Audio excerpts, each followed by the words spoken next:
नमो अरहंताणं नमो सिद्धाणं नमो आर्याणं नमो वज्रायाणं नमो लोये सवसाहूरं शुद्धात्मान्मनेकान्तं साधुमुत्तम मंगलम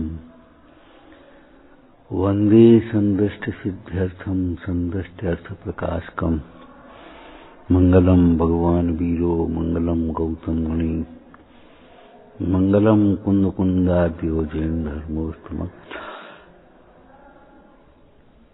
सर्वमंगल मांगल्यम सर्वकल्याणकारकम प्रधानम सर्वधर्माणाम जैनम जयतु शासनम मंगलमय मंगलकर्ण वितराग विज्ञान नमो ताहि आते भई अरहंताज महान हीनात्मा बुद्धतात्मैव परत्वे नैव चापरः अक्षयानंत बोधाय तस्मै सिद्धात्मने नमः। ओम नमः। सिद्ध भगवान को नमस्कार करते हुए मंगलाचरण करते हुए अपने परिणाम में अपने ज्ञान में अपना साध्य स्मरण कर लेना चाहिए। क्या सिद्ध दशा हमारा साध्य है और सिद्ध स्वरूप ध्येय है। अपनी सिद्ध दशा हमारा साध्य है और अपना सिद्ध स्वरूप हमारा ध्येय है। और तीसरी बात क्या कही थी? वे सिद्ध भगवान आदर्श हैं। वे सिद्ध भगवान आदर्श हैं। अपनी सिद्ध दशा साध्य है और सिद्ध स्वरूप ध्येय है। एक और बोलो। और सिद्ध स्वरूप की आराधना साधन है।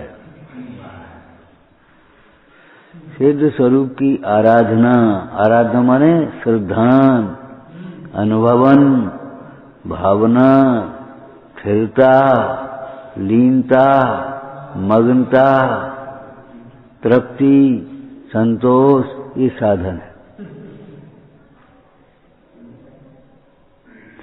अपने में संतुष्ट जीव ही सिद्ध दशा को प्राप्त कर सकता है।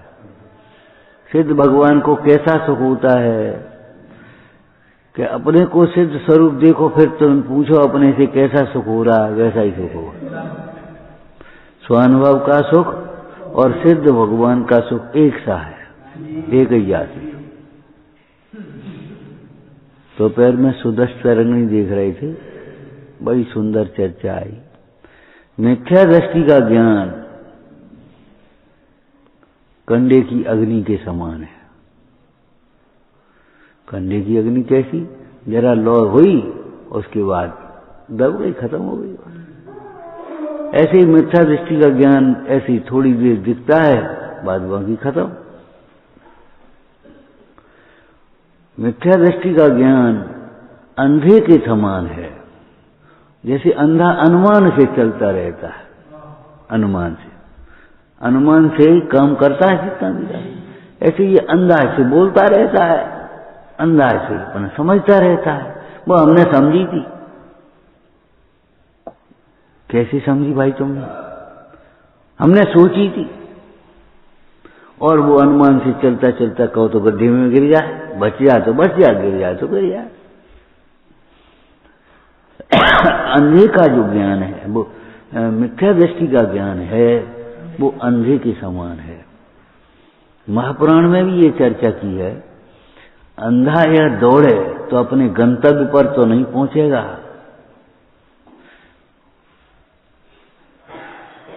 पहुंच जाए तो आश्चर्य है, गंतव्य पर नहीं पहुंचेगा। कहीं गड्ढे में गिर जाएगा, कहीं एक्सीडेंट हो जाएगा, कहीं कुछ हो जाएगा, कहीं टकरा जाएगा। ये कोई आश्चर्य की बातें नहीं है अगर ऐसा हो तो। ऐसी ही मिथ्या दृष्टि अगर सुखी हो तो आश्चर्य है। सुखी नहीं हो, न सुखी है और न सुखी होता है, ये कोई आश्चर्य की बात नहीं। क्यों? वो सुख का मार्ग जानता ही नहीं, वो उसकी दिशा बाहर बाहर खोज। जैसे सेठ जी अपना धन, अपनी जवाहरात जब जाते थे तो उस ठग के थैले में रख देते थे। क्यों? जानते थे ये कमजोरी है आदमी की, अपने में नहीं देखेगा। तो ये मिथ्या दृष्टि भी सुख की कभी कल्पना नहीं करता, अपने में भी सुख हो सकता है, हम अकेले भी सुखी हो सकते हैं। बिना विवाह के कैसे सुखी होंगे, बिना पैसा के कैसे सुखी होंगे, बिना घर के कैसे सुखी होंगे, बिना बाल बच्चों के कैसे सुखी होंगे। बस यही कल्पना करता है और बाहर भटकता है, कभी नहीं सोचता कि हम अकेले अपने आप भी समझ सकते हैं, अपने आप भी सुखी हो सकते हैं। सोच ही नहीं सकता उसका।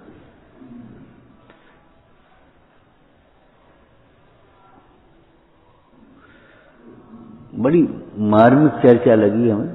देखो, मिथ्या दृष्टि का ज्ञान अंधे के समान है। अनुमान से, अपने अंदाज से काम का। हमने सोची थी, हमने अंदाज करो तो अब ऐसा होगा वो, अब तो जो काम होगा वो, बस खत्म मामला।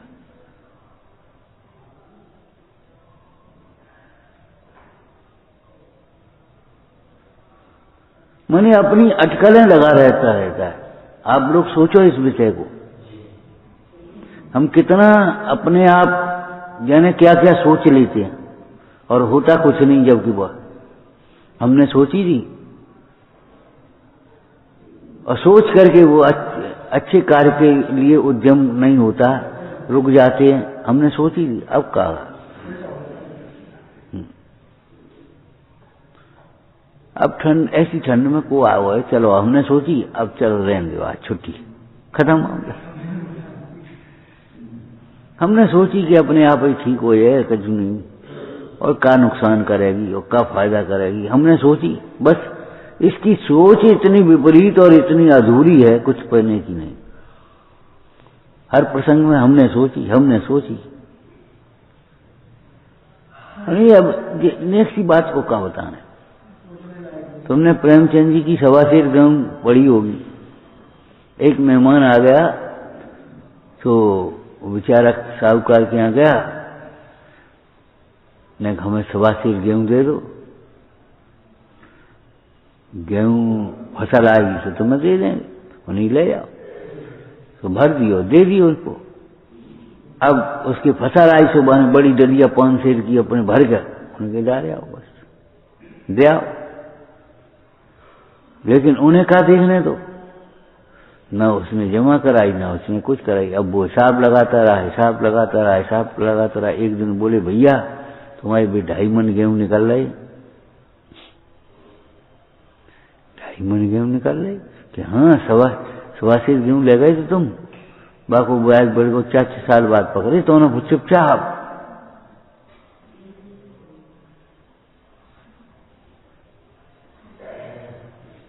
तो वो तो हम दिया कि वो अलग बात है, हमें क्या मतलब, तुमने जमा कराया न कया न क्या हमने सोची। 1.25 सेर ले आए, 5 सेर दिया। मैंने सोची में ये सारे काम बिगड़ जाए।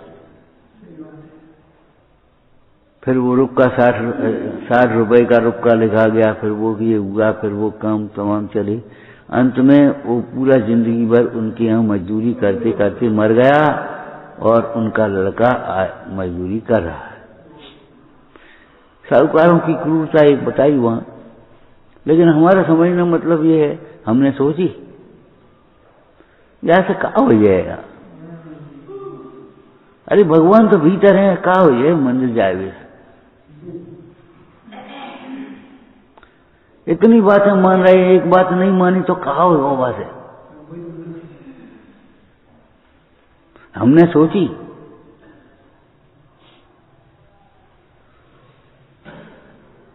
इसमें वर्तमान योग के प्रसंग नोट करना कितने हैं, हमने सोची। इतनी सी बात पर अंजना चुप रह गई और सोची। हमने सोची, कहा बोले चलो रहने दो, छोड़ो। हमने सोची 22 वर्ष का बेड़ भोगना पड़ा।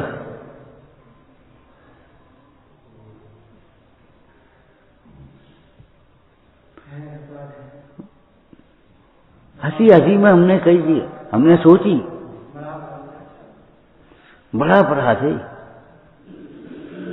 अरे तुम अपने आप जाने क्या क्या सोच लेते हो, क्या क्या करने लगते हो, क्या क्या बोलने लगते हो, मनमानी है ये सब प्रवृत्ति। तुमने आगम के अनुसार सोची, उपदेश के अनुसार सोची।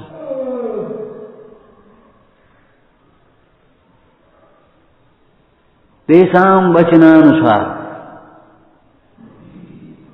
तुमने अपने माथे से गुरु को निकाल दिया, शास्त्र को निकाल दिया, तुमने सोची। तुम सोचने वाले होते कौन हो? क्या हमने सोची?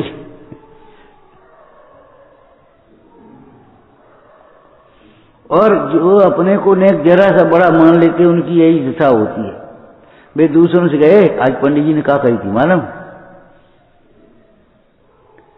लेकिन ये भूल गए कि हमसे क्या कही थी। तुम्हें समझाने लगेंगे कि आज पंडित जी ने क्या कही थी, आज प्रवचन में क्या आई थी। देखो शास्त्र में क्या लिखी है। अरे लिखी है तो तुम्हारे लिए लिखी है, तुम्हारे व्यवहार को सुधारने के लिए लिखी है, तुम्हें परमार्थ का बोध कराने के लिए लिखी है। आज क्या कही थी, देखो शास्त्र में क्या आई थी। ऐसे समझा रहा है जैसे किसी और को। विचारना भाई, विचारना। मिथ्या दृष्टि का ज्ञान अंधे के समान है, उसका खुलासा कर दिया। जैसे अंधा अनुमान से काम करता रहता है, ऐसे ये अपनी कल्पनाओं से काम करता रहता है।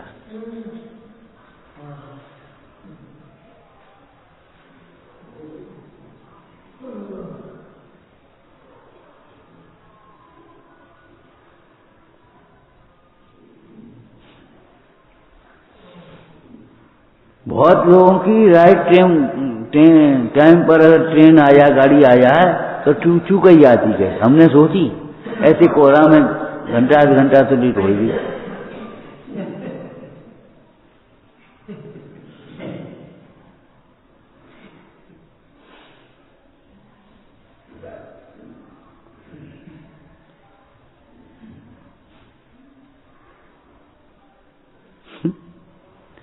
तो मिथ्या दृष्टि का ज्ञान अंधे के समान है, जो कहीं ना कहीं गिराता है, उसे भटकाता है, अटकाता, टकराता है, कष्ट देता है उसे। अब मिथ्या दृष्टि का ज्ञान ऐसे ही तो कष्ट देता। हमें कोई पूछते नहीं, हमें तो ज्ञान पूछने के लिए कराया तुमने। उस मिथ्या दृष्टि के सामने जरा दूसरे की प्रशंसा तो कर दो ने, जरा से नहीं दूसरे की प्रशंसा, बस हाँ अब भी करेंगे।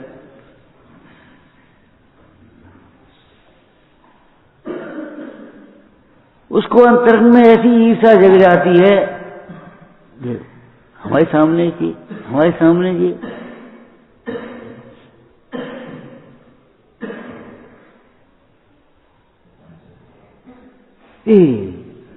इनको काम तो सफल हो। हाँ, मिथ्या दृष्टि की ये कथाएं ऐसे जगती रहती हैं अपनी कल्पनाओं के अनुसार राग द्वेष। इसलिए मिथ्या ज्ञान का जो चिन्ह है, राग द्वेष को जो उत्पन्न करता है, राग द्वेष को पुष्ट करता है, राग द्वेष को जो कसायों को उत्पन्न करता है और कसायों को पुष्ट करता है। बिना कसायों के दुखी थोड़ी कर देगा मिथ्या दृष्टि का ज्ञान। भैया अब महंगाई बढ़ चली जा रही है, इतने पैसा से कहा होया और जोड़ लिया। अब 10 लाख से कहा होया, 15 लाख से कहा होया, 50 लाख से कहा होया। अरे जो किसी कुछ होगा ही नहीं, कितने से करोड़ से क्या होगा। मुझे करोड़ वालों को देख लो कहां सुखी है। वो मिथ्या दृष्टि का ज्ञान ऐसी ऐसी बातें सोचेगा, इतने से क्या हो जाए, फिर बुढ़ापे में क्या काम आए, फिर कौन पूछेगा हमें। मिथ्या दृष्टि का ज्ञान कसायों को उत्पन्न करता है। अगर जरा पूजा पाठ स्वाध्याय कर लिया तो उसे मन कैसा आया, कर नहीं पाया, कोई गिर ना गया तो संकलेश आया, तो हम पूजा न करें तो हम स्वाध्याय न करें। आज लड़कियां तो कहने लगी तो हमारा जीवन चौका चूल्हे में चलो जाए, ये तो क्या चाहती।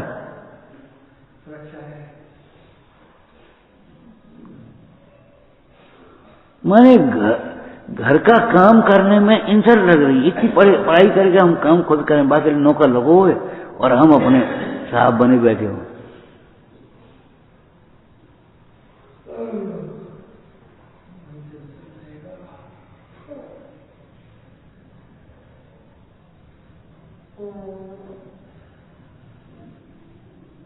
लोभ को उत्पन्न करेगा, क्रोध को उत्पन्न करेगा, मायाचारी को उत्पन्न करेगा, मान को उत्पन्न करेगा। कहीं न कहीं मिथ्या ज्ञान जो है ना, इन कसायों को उत्पन्न करता है और कसायों को ही पुष्ट करता है। और जब कसायां उत्पन्न होंगी तो दुख उत्पन्न होगा। और फिर कहेगा अब तो बताओ क्या करें, तो बताओ क्या करें, क्या करें, हे का त्याग करो, उपाधि का ग्रहण। ऐसी विपरीत कल्पनाओं को छोड़ो। बड़े आश्चर्य की बात है, जैसा पैसा बिना को पूछे वो, और अपन बिना पैसा वाले की पूजा करता है। पूजा निर्गंथों की करेगा और जीवन परिग्रह में लगाएगा।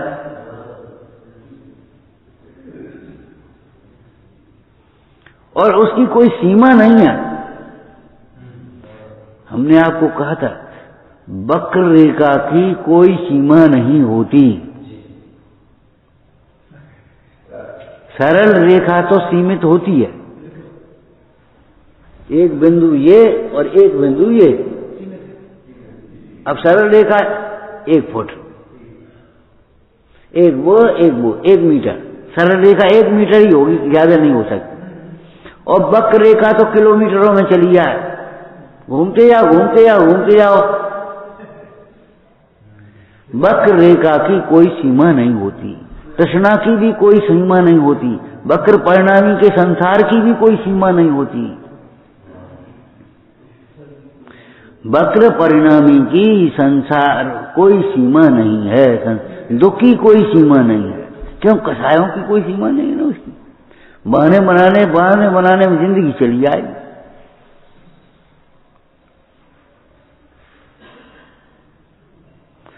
भगवान ने मुक्त जीवों की ऋजुगति कही है, ऋजुगति कही है ना। इससे ये समझना चाहिए कि वक्र परिणामी जीव मोक्ष मार्गी कैसे हो सकते हैं।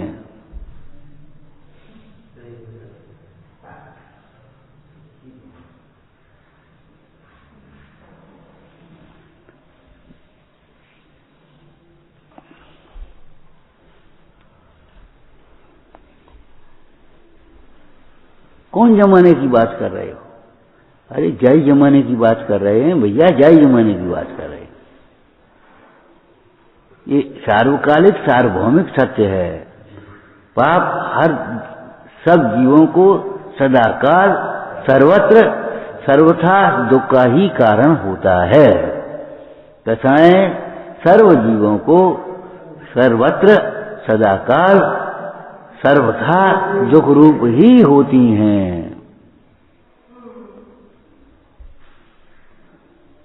और देखो, अगर काम निषेधना है तो ऊंचे के द्वारा नीचे का निषेध करो। अब स्वाध्याय में नहीं आ रहे हम, आज हमारी तबीयत अच्छी नहीं है, तो स्वाध्याय से ऊंचा काम करो। उतनी देर बैठ करके चिंतन करो, ध्यान करो, सामायिक करो। बिल्कुल किसी दूसरे के बारे में मत सोचो और बिल्कुल किसी की कोई कुछ नहीं मतलब। उसे ऊंचा काम कर। ऊंचे काम के द्वारा अगर नीचे काम का निषेध करोगे तो आप आगे बढ़ जाओगे। और नीचे काम के द्वारा ऊपर का निषेध करोगे, ठंड के कारण से अगर तुम स्वाध्याय छोड़ोगे तो और नीचे चले जाओ, प्रमाद हो जाएगा। ऊंचे काम के। और लोक में भी ये न्याय है चपरासी ने कही अब साहबायात अभ्यास काम का है, तो उसके को बाबूजी निषेध कर सकते हैं, बाबूजी की साहब निषेध कर सकते हैं, लेकिन साहब के ऑर्डर को चपरासी निषेध नहीं कर सकता। बड़े के द्वारा छोटे का निषेध नहीं होता। अशुभोपयोग के द्वारा शुद्धोपयोग का निषेध कैसे होगा? शुभोपयोग का निषेध कैसे होगा? शुभोपयोग को जहाँ निषिद्ध कहा है वहाँ शुद्धोपयोग में जाने के लिए कहा है, अशुभोपयोग में पड़े रहने के लिए नहीं कहा।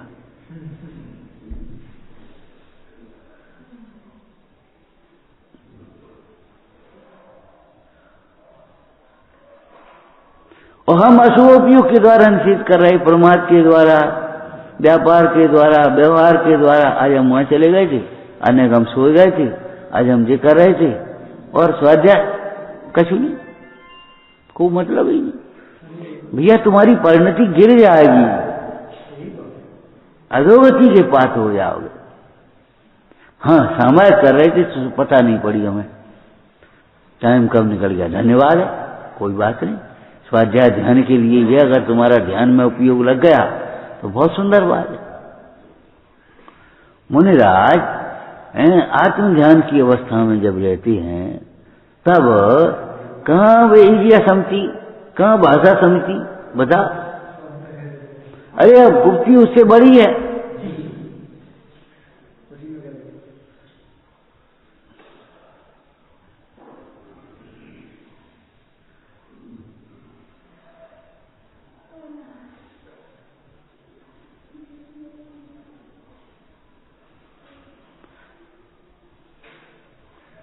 निषेध तो तुम्हारे मन ने कर दिया, लेकिन किसके द्वारा किसका निषेध किया ये तो बता। अगर अशुभोपयोग के द्वारा शुभोपयोग का निषेध है तो निंदे होगा, निंदनीय हो जाएगा, अधिक दुखी हो जाएगा। ठीक है, हमारे पास पैसा तो होगा लेकिन सद्विचार नहीं होंगे, हमें खुद ही अपने संतोष नहीं होगा, हमें अंतर में शांति नहीं होगी।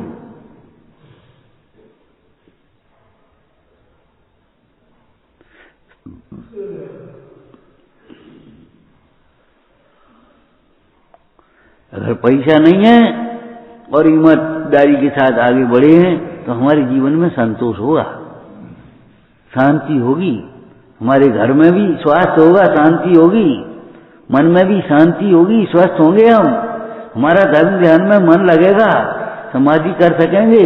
और नहीं तो बेईमानी की स्थिति वैसी चली आएगी। ये लौकिक बात है, ऐसे ही यहां समझ लेना चाहिए। हम पूजा कर रहे होंगे, स्वाध्याय कर रहे होंगे, दान दे रहे होंगे, जो कुछ है सो कर रहे होंगे, लेकिन हमारे अंदर में शांति नहीं होगी। वेद ज्ञान के बिना, वेद ज्ञान के बिना कसाय नहीं मिटती, तो कसाय मिटे बिना दुख कैसे मिट जाए? वेद ज्ञान हो तब कसाय मिटे, और कसाय मिटे तो दुख मिटे, न्याय की बात। निषेध हमारा किसके द्वारा निषेध कर रहे हो?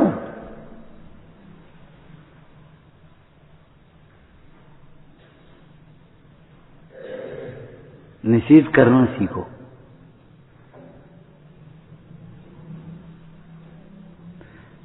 लड़का बोला हमको शादी नहीं करनी है, हमने कहा भैया आ जाओ तो फिर बहुत बढ़िया बात है, लेकिन सर्विस करनी है और अपने वहां स्वच्छंद रहना है, होटल पे खाना है, ये नहीं चलेगी भैया। तो तुम्हें पाप होगा, किसी दिन भ्रष्ट हो जाओगे। शादी नहीं करना है तो मालिक बनो, फिर नौकर काय को बन रहे हो, नौकरी काय कर रहे हो? बताओ। फिर किसके लिए जोड़ रहे हो, किसके लिए कर रहे हो? बड़ी सुंदर चर्चा लिखी है भैया। मुर्दे के लिए कहीं कोई आभूषण बनाने की सोचता है? तो फिर हम क्या कर रहे हैं? मिथ्या दृष्टि का ज्ञान अंधे के समान है। अब तुम तो पढ़ जाओगे, आगे बढ़ जाओगे, इतना पढ़ने के लिए चिंतन नहीं है, सोच नहीं है। पढ़ जाते हैं अच्छी से अच्छी बात, सुन जाते हैं अच्छे से अच्छी उपदेश, और हम जहां की तहां रहते हैं और फिर समझाते। देखो आज पंडित जी ने कहा कही थी, अश्वाध्याय में कहा ही थी, शास्त्र में काल की थी। अरे मूर्ख तो दूसरों को समझा रहा है, गुरु बन रहा है कि गुरुओं के कहे हुए अर्थ को अंतरंग में बारंबार विचारना। हमने आपसे लौकिक में भी क्या कहा था, नियम में भी है, प्रवचन दोहराओ अकेले में बिल्कुल, उसके बाद कोई दूसरे हो तब, और नहीं तो झट से समझाने लगोगे, पंडिताई करने लगोगे और आ जाएगा धीरे धीरे नशा।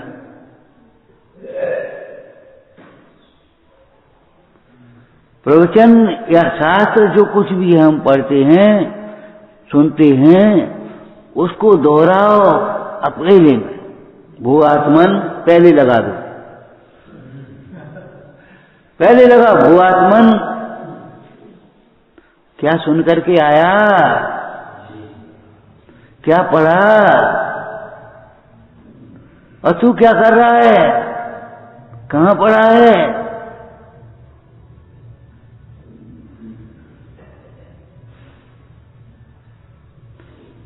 तब तो उसका लाभ मिलेगा, और नहीं तो हानि होगी। हानि क्या होगी बताओ, मद आएगा और करे फिर अब कोई सुनने वाला ही नहीं है, और फिर क्या कहें, बाद में क्या कह रहे थे बैठे आज कि घर को जोगी जोगी ना आन गाँव कुशित। अरे घर को जोगी और आन गाँव की बात नहीं है, तुम्हें सुनाने की खुजली पड़ गई और जबरन सुनाना चाहते हो। औरों को तो रुचिवान देखे तो थोड़ा बहुत उपदेश दे करके उनका भला करे, नहीं तो अपना परिणाम सुधारने का उपाय रखना और परिणाम बिगड़ने का भय रखना, और कुछ नहीं।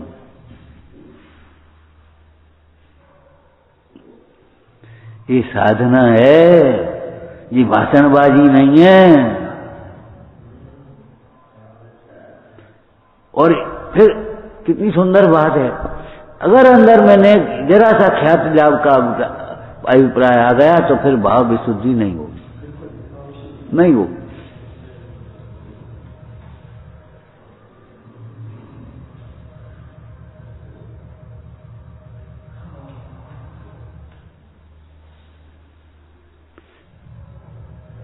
इतना सा जहर इतना काम करेगा, इतना सा अमृत अपना काम करेगा, काली मिर्च अपना काम करेगी, नमक अपना काम करेगा, शक्कर अपनी काम करेगी, इलायची अपना काम करेगी, सब अपना अपना स्वाद देंगे। तो ऐसे एक एक परिणाम हमारा, एक एक परिणाम, एक एक हमारा अंतर का अभिप्राय वो काम देगा, वहां उसका फल देगा। ऊपर से हंसोगे भीतर दुखी होगे, क्या तकलीफ है, कुछ नहीं कुछ नहीं, और भीतर रोगे। वक्र परिणाम का फल है, जैसे वक्र रेखा की कोई सीमा नहीं है, ऐसे वक्र परिणामी के, मायाचारी के हाँ, संसार की, दुख की, समस्याओं की, विकल्पों की कोई सीमा नहीं।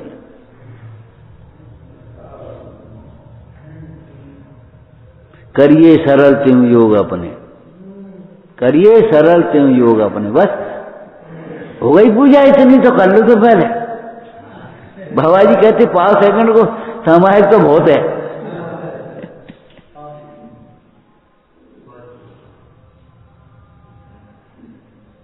वो आत्मन करिए सरल त्यों योग अपने, देख निर्मल आरसी, देख आंख खोल के देख।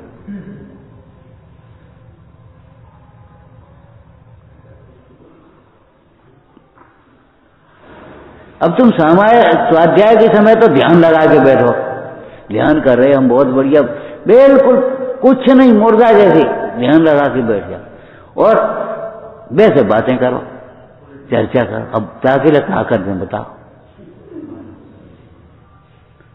बहुत लोगों की ऐसी आदत हो, स्वाध्याय सुनेंगे ऐसे सुनेंगे जैसे बस ध्यान लग रहा है, जैसे भगवान बन गए हो।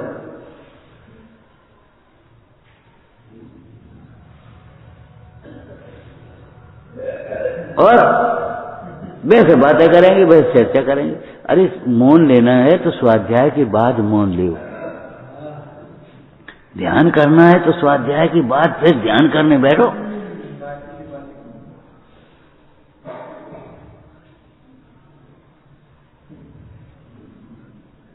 अरे पशु भी, बंदर भी भर लेता, फिर धीरे धीरे खाता है। पशु भी खाने के बाद जुगाली करता रहता है। तू पढ़ करके सुन करके अगर विचार नहीं करता तो तुमने क्या किया?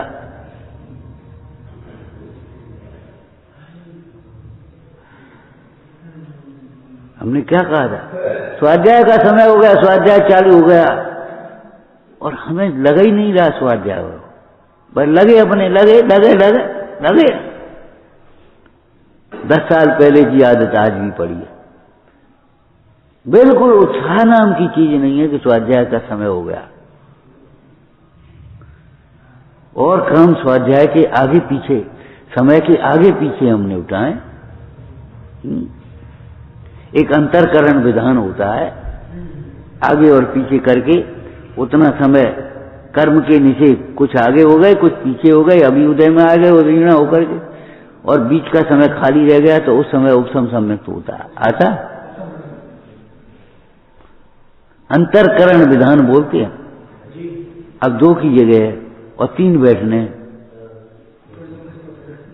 नहीं तुम सर गया, नहीं तुम सर गए, बैठ गए, खत्म मामला। अरे अरे 2 की जगह आप बैठे रहो, बैठे। अरे दिल में जगह होनी चाहिए, यहाँ सीट पे जगह तो वही याद है। ऐसी बातें सुनी है हमने तो भाई, देखी हैं।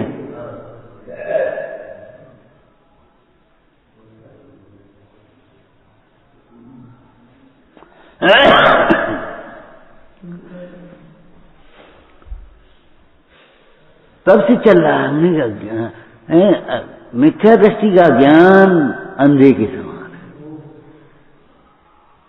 क्या न बना क्या है कि वो अपने को नहीं जानता, न पर को जानता है, न हित को जानता है, न हित को जानता, वह कछु नहीं, वो उल्टा जानता है। सुख को तो दुख कहे, गुणन को दोष विचारे, धर्म करन के हेत पाप हृदय विचारे, तेल निकासन काय धूल को पेले घानी, तेरे मत सो बाय तेरे जीव अज्ञानी। उल्टे ही सोचेगा, माने परिग्रह और भोगों से सुख की कल्पना करेगा, और जिसके पास परिग्रह और भोग ज्यादा होंगे उसी को इसको वो सुखी दिखेगा। अरे पूछ ले उनसे, तू सुखी है कि नहीं है भैया? पूछ उन्हीं से मन की बात। कि हमने सोची, राजा ने कहा ये बढ़िया उपाय है, सुखी की कमीज पहन ले। तो राज दरबार में पहुंचा और मंत्री से कहा, मंत्री अपनी कमीज हमें दे दे। बोले क्यों? महाराज क्या कह रहे, क्या बात है कमीज की? बोली साधु महाराज ने कहा कि सुखी कमीज पहन करके सुखी हो जाओ। महाराज आपको दिखाई दे रहे सुखी, हम सुखी कहाँ हैं? उसने 10 गिना दिए। हमारे दुख की हम ही जानते हैं, हमारे मन की हम ही जानते हैं महाराज। कोषाध्यक्ष से कहा, नगर सेठ से कहा, उन्हें जिनके ऊपर कोई जिम्मेदारी नहीं, अपने आराम से अपने। गैर जिम्मेदार आदमी सुखी होता है। सबसे भले मूड जिन्हें न व्यापे जगत कुछ का हो, हमें कुछ मतलब नहीं, हमें का लेने देना। गैर जिम्मेदार आदमी सुखी होगा।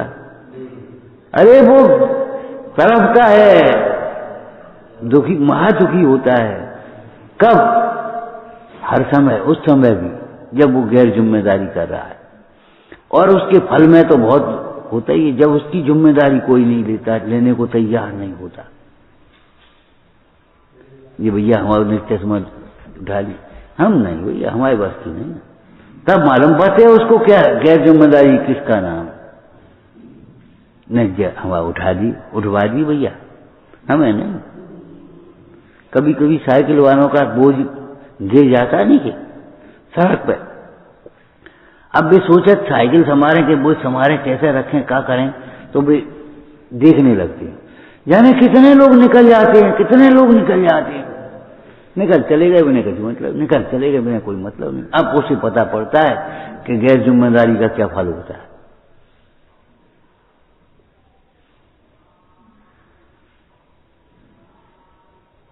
क्यों? बहिरात्मा बाहर के फल को ही देख करके सोच पाएगा कुछ, अंतर का फल तो बेचारा जानता ही नहीं। अंतर का फल तो वो किसी देवी देवता का प्रकोप मान रहा है, किसी परिस्थिति का फल मान रहा है। क्यों? कब आते कि ठंड लग गई, बस वो उसको तो उसका कारण ठंड को मान रहा है ना। क्यों? क्या कब आ तकलीफ का है?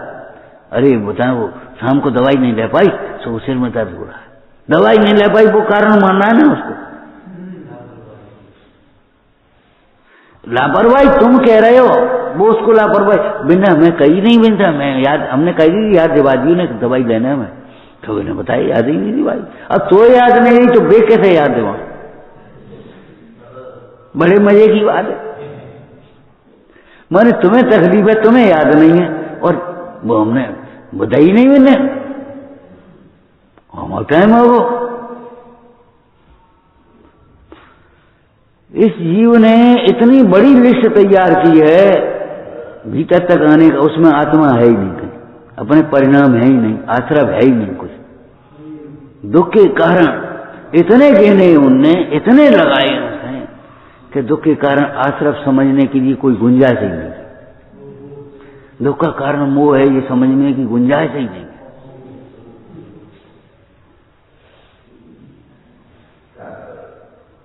अंधेर नगरी पढ़ी है तुमने? अंधेर नगरी, अरे पढ़ी होगी। कब हुआ क्या था? अरे वो तो बाद की बात है, पहले क्या हुआ था? अरे हुआ ये था कि आदमी की दीवार गिर गई और उसकी बकरी मर गई। वो राज दरबार में पहुंचा, महाराज वो इनकी दीवार गिर गई है, हमारी बकरी मर गई। अच्छा बुला उसको, क्यों भाई तुम्हारी दीवार? तो साहब हजूर हम क्या करें, हमारी क्या कम, हमारी क्या गलती, कारीगर ने कमजोर बना दी। कारीगर बोला सेठ को छोड़ो, सेठ का कोई दोष नहीं, कारीगर ने कमजोर बनाई, बात तो सही है। कारीगर से बुलाया, क्यों भाई तुमने दीवार कमजोर बना दी? हजूर हम क्या करें, माने गारा में पानी ज्यादा डाल दो, मिट्टी की बंदी, गारा गीला हो गया तो गिर गई। बोले ठीक, बिल्कुल ठीक। उसको बुला गारे वाले को, क्यों भाई तुमने पानी ज्यादा डाल दिया, दीवार गिर गई, बकरी मर गई इसकी। तो हजूर हम क्या करें, मैंने मशक बना दी बड़ी। पहले वो चमड़े की मशकें बनती थी पानी के लिए, तो उसने मशक बड़ी बना दी। अब पानी ज्यादा हम क्या करें? बोले ठीक, मशक वाले को बुला, क्यों भाई मशक तुमने बड़ी बना दी और तुमने वो उसकी दीवार गिर गई और उसका बकरी मर गई। बोले हम क्या करें साहब, हम क्या करें, उसने इतनी बड़ी भेड़ दे दी, मशक तो बड़ी बनाई है। अच्छा भेड़ वाले बोला, अंधेर नगरी है ये तुम्हारी भीतर चल रही है, ऐसी अंधेर नगरी तुमने अंधेर गर्दी तुमने मचाई है। चलो भाई कोई बात नहीं, अब सजा ले। अब वो बेचारों का ख्याल है, तो भेड़ बकरी मरी, उसकी दीवार गिरी, उसको भेड़ वाले को सजा दी, फांसी लगाओ इसको, फांसी लगाओ। ठीक है, ये फंदा तो फांसी को बड़ो है, ये तो फंदा बड़ा और आदमी कमजोर है बेचारा। अच्छा किसी मोटे आदमी को देख लो, किसी मोटे आदमी को देख लो, और वो बाबा जी का चीरा खा के अपने आराम से मोटा खाई अंधेर नगरी में। रोटी को बनाया, खाजे खा, पकौड़ी खा, फिर खा तो फैट बढ़ ही रही थी बस आराम से। तो बोला है चल, कबात हमने क्या कर दी? अरे चल तो पहले सब पता पड़े, बाकी बकरी मारी तुम्हें मालूम है। हमारा मतलब ये है अंधेर नगरी बकरी। अब क्या करें? मर गए भैया, गुरुजी की नहीं मानी। गुरुजी ने कही थी कि नगरी में मत रहो, अंधेर नगरी में, कल दिन बेटा पति आएगी, मत रहो, चलो यहाँ से। हमने नहीं मानी, अब क्या करें गुरुजी? सो गुरुजी आ गए। बोले कहो बेटा क्या हो रहो? कि क्या हो रहो, मर रहे? बोले सुनो, कान में कह दी। बोले वाह, फांसी हम चढ़ेंगे, नहीं फांसी हम चढ़ेंगे। राजा देख रहे जी लड़का है, करे गुरु चेला दोनों, फांसी हम चढ़ेंगे। कि महाराज ऐसो बढ़िया मुहूर्त है, अब जब मुहूर्त में फांसी चढ़े वो तो स्वर्ग जाओ। बोले हटो यहाँ से, भैया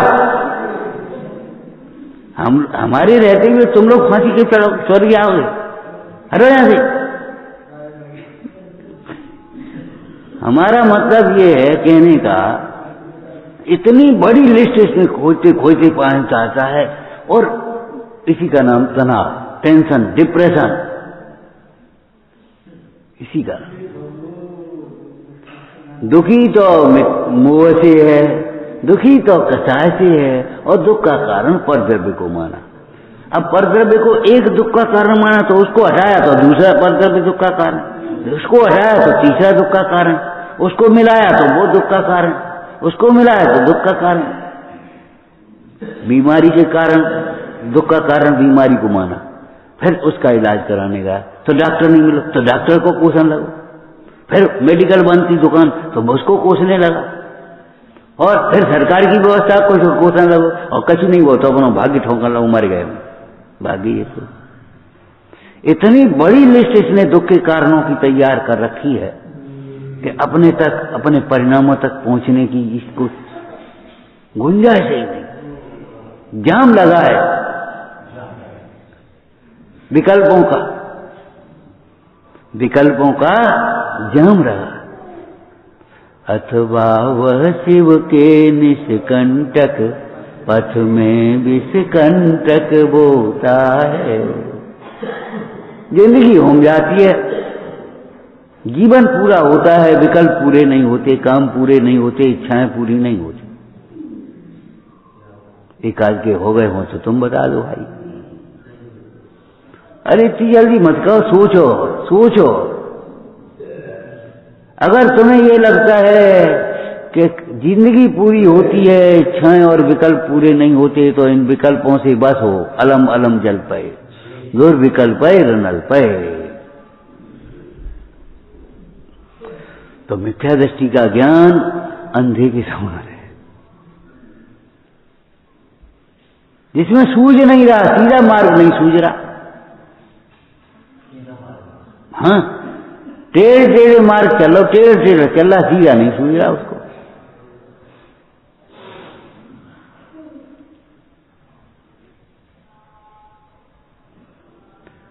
सीधा मार्ग है अपने को आप रूप पहचाने, वो नहीं समझ में आ रही। सेठ जी ये बात अच्छी नहीं है, श्रीपाल को तुम बेटे के समान बना करके लाए, मुरहन मजूसा तुम्हारी पुत्र वधू है, बेटी के समान है, ये बातें शोभा नहीं देती। हटो यहाँ से, हम तुम्हें जाकर संग थोड़ी रख रहे, तुम हमारी, हाँ हमारी कटी करो। तुम तो ये बताओ रेन मुझे कैसे। और वो कुमती आ गया, उसने कहा अरे सेठ जी कहा जामे कादम है,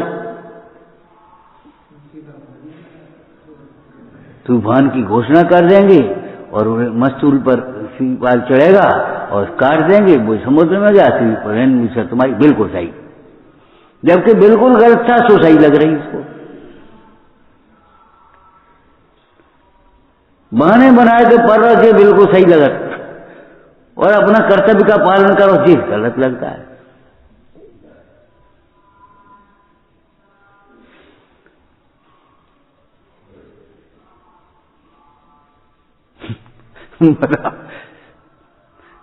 मैंने हम तब के सोच रहे मिथ्या दृष्टि का ज्ञान अंधे के समान है।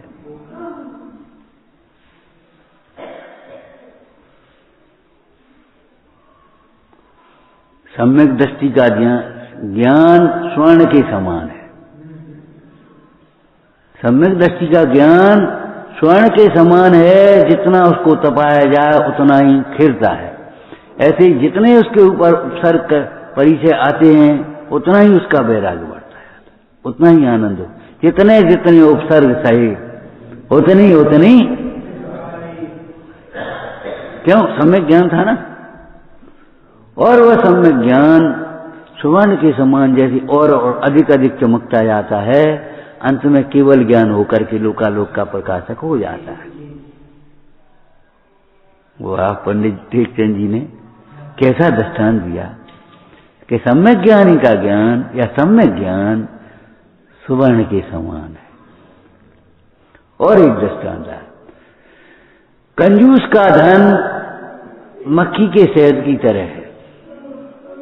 मक्खी के शहद की तरह, खाया नहीं, उगल करके उसी में इकट्ठा करती, और वो तोड़ आने, वो आ गया कसाई है एक तरह का लोभी, आया, उसने धुआं किया, वो बेचारी तड़फड़ा करके हो गई, उसने छत्ता तोड़ा, सो घर बार हो गई, और उसने सारा निचोड़ करके ले गया। कंजूस का धन विपत्ति का कारण, शहद के समान है, मक्खी के शहद के समान।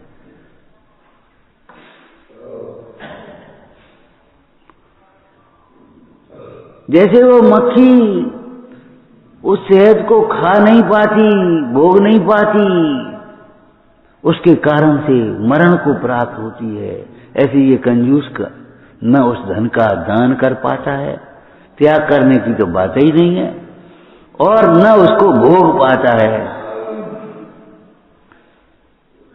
उसकी ममता में मर जाता है, संक्लेश परिणाम करके। वही क्या है,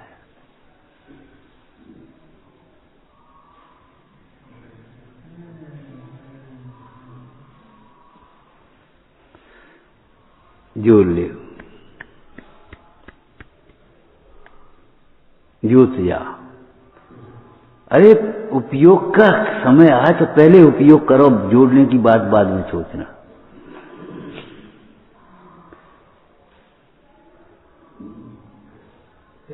जोड़ने की बात बाद में। खाओ खर्चो दान दो, बिलसो सुख का पार, लक्ष्मी नदी प्रवाह है।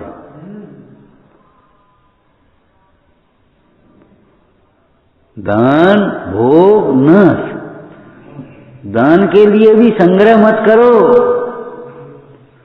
दान और फिर भोग और फिर नाश। अगर पहली नहीं करोगे तो दूसरी, और दूसरी भी नहीं होगी तो तीसरी।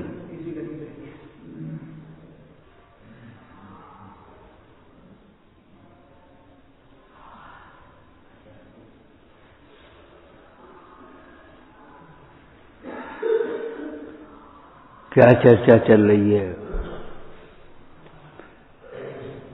ये जीव का स्वयं का मोह ही स्वयं के सुख को घातने वाला है।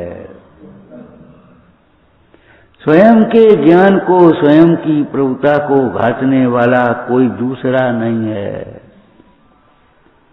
अब इसको विस्तार करके और स्वाध्याय करना। अपना अनादर करने वाला कोई दूसरा नहीं है। तेरे प्रमाद के कारण, तेरी कसायों के कारण तेरा अनादर होता है, और कौन अनादर करता बता? कोई दूसरा अनादर करके बता। एक अध्यापक ने एक विद्यार्थी को 100 में 100 नंबर दिए। दूसरे ने कहा, भैया 100 में 100 नंबर दे। बोले जी कापी रखी है, काटो। तुम कहां से काटोगे? काट के बताओ कहां काटोगे? मैंने गुंजाइश ही नहीं है कहीं का। जबरन हम काट दें तो जबरन निंदा करेगा हमारी, जबरन हमें दुखी करेगा। न हमारा वर्तमान का दोष है, न पूर्व का दोष है, जबरन दुखी कर देगा, जबरन हैरान करेगा। नहीं, और इतनी सी बात समझना नहीं चाहता कि इस हैरानी में, इस दुख में हमारा परिणाम ही कारण होगा, दूसरा कोई कारण हो ही नहीं सकता। असंभव। एक द्रव्य के द्वारा दूसरे द्रव्य का कुछ भी किया जाना असंभव है, अशक्य है। एक द्रव्य के द्वारा दूसरे द्रव्य को भोगा जाना असंभव। और इसको ये समझ में नहीं आती कि हम अपनी भूल से हैरान हैं, इसमें हैरानी में हमारा कारण है कोई।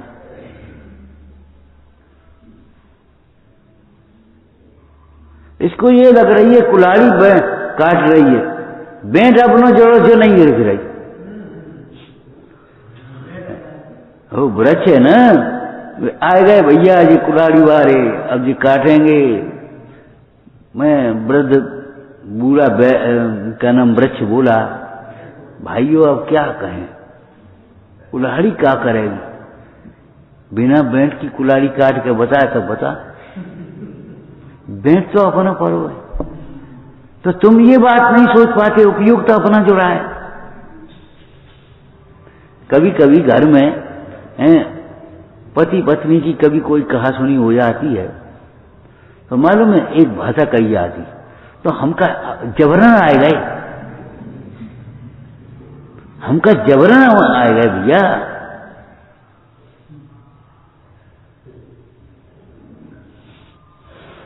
गलती किसकी है इसमें?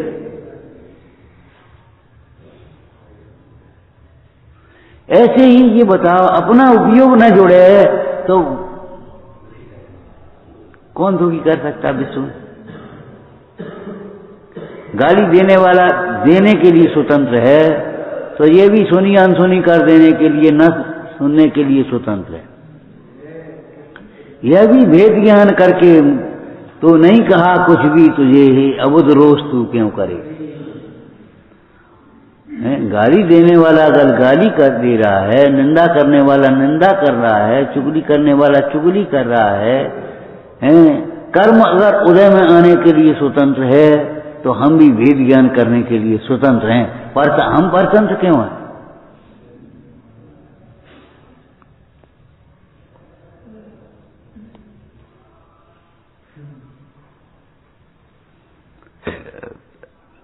अगर अधिकारी नाराज हो गया और उसने हमारा पद छीन लिया तो हम भी चैतन्य पद का अनुभव करने के लिए स्वतंत्र हैं। ऐसा नहीं है कि हम दुखी होने के, जबरन दुखी होना पड़े। रिटायर हो गए, अब भैया हम क्या कर, रिटायर हो गए, रिटायर हो गए, रिटायर तो क्या रिटायर नहीं होते तो ठीक थे। अब तुम्हें शक्ति कहाँ है उस प्रकार की? तो हम भी उस रिटायरमेंट का समय का सदुपयोग करने के लिए स्वतंत्र हैं।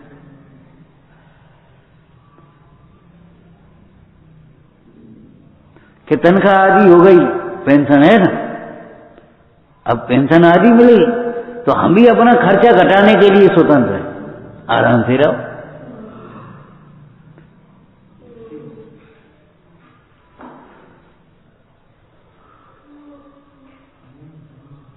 आपको समय मिल गया, तनख्वाह आदि हो गई, कितनी बढ़िया बात है। माने आदि में काम चलाओ और समय का सदुपयोग करो। लेकिन नहीं, समझ में ही नहीं आएगी मिथ्या दृष्टि को। इतनी से का हो रहा हो, जा से का हो जाए, बा से का हो जाए। जब तक वो उलझ नहीं आएगा नए काम में, तब तक उसका मन ही काम में नहीं है, और फिर दुखी होगा।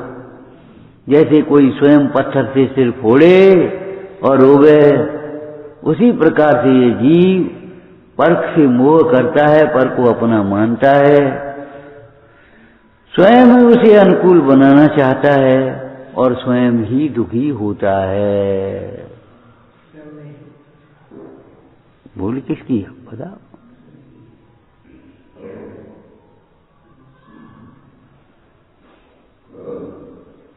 जरा सा लगता है देह में आत्मबुद्धि दुख का कारण है, आत्मा में आत्मबुद्धि सुख का कारण है, लेकिन तुम पे फर्क तो कभी नहीं पड़ो। तुम पढ़ते ही गए, बस इतना सरल है ये।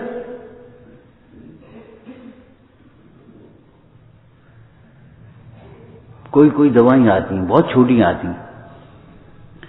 सुनो, ये दवाई खानी है, उसके बाद 3 घंटे तक कुछ नहीं खाना है। अब तुम कचौड़ी पकौड़ी खान चाहो तो कैसे बनेगी? फिर दवाई का काम करेगी। सुनो, देव में आत्मबुद्धि दुख का कारण है, आत्मा में आत्मबुद्धि सुख का कारण है। अब अनंत काल तक कुछ नहीं सोचना है आपको, अब कुछ नहीं सोचना है आपको इसके अलावा। दिन भर अब दूसरा विचार नहीं करना है, रात भर दूसरा विचार नहीं करना है।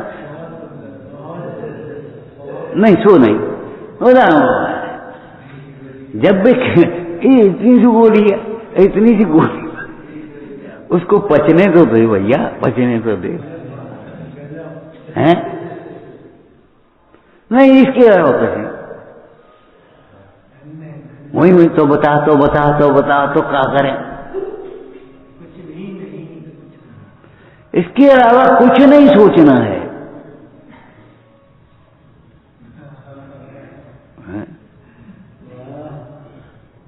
किसी दूसरों से मत पूछ, उस आनंद को स्वयं ही भोगेगा। हैं? भाई दुख का वेदन तो हो ही रहा है अनादिकाल से, अब सुख के वेदन का स्वाद अलग आ जाएगा तो समझ में आ जाएगी ये दुख का कारण, ये सुख का कारण, खत्म हो गया।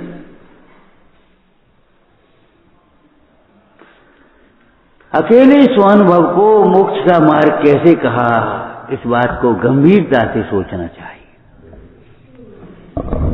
ये बातें केवल सोच सोच करके, पढ़ करके, सुन करके नहीं समझी जा सकती। ये बिना स्वानुभव के हमें अपने ज्ञान को वस्तुनिष्ठ बनाना होगा, आत्मनिष्ठ बनाना होगा। ज्ञान की वस्तु कौन है? ज्ञान तो कौन है? वो ज्ञान, उसकी वस्तु कौन है? आत्मा। तो आत्मनिष्ठ बनाए बिना ये बात समझ में नहीं आएगी कि हम अकेले सुखी।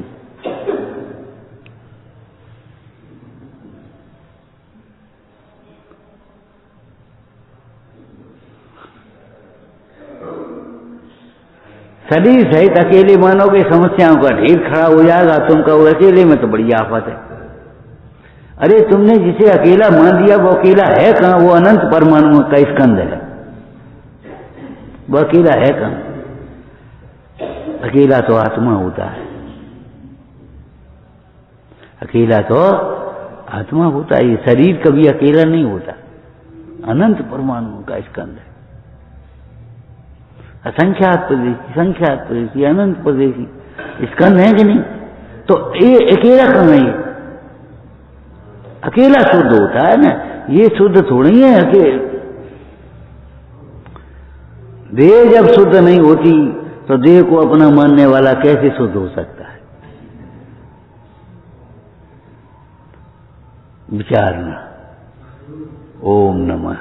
हे जिनवाणी भारती तो ही जपूं दिन रैन, जे तेरी शरणा गए सो पावे सुख चैन।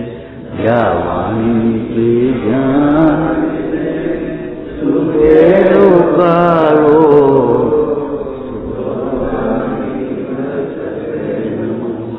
सदा से कहूँ तो।